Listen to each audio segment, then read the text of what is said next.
Έγραψα χθες ένα τραγούδι για τον πιθανό θάνατο της μητέρας σου.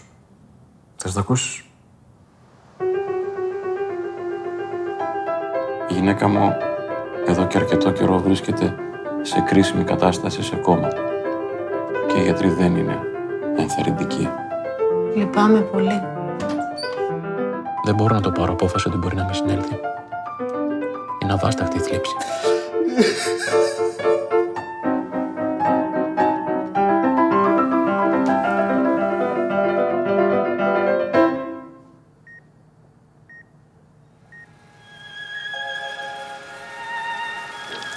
Έχεις καεί σε κάποια σημεία στην πλάτη σου. Μου έβαζε πάντα η γυναίκα μου αντιλιακό. Παρακαλώ.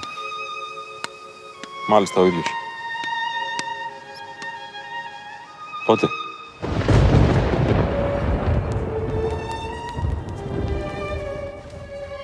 Αυτό που λένε, ότι όταν πεθαίνεις βλέπεις ένα τούνελ και ένα φως στο βάθος, ξέρετε, ισχύει. Η γυναίκα σας τι κάνει? Δυστυχώς τα ίδια. Οι ελπίδες σου πάνε και λιγοστεύουνε.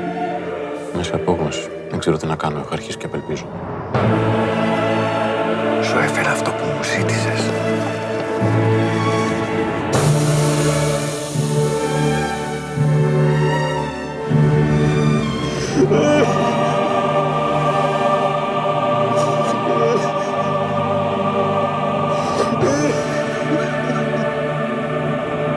Πάρα πολύ ωραία ταινία.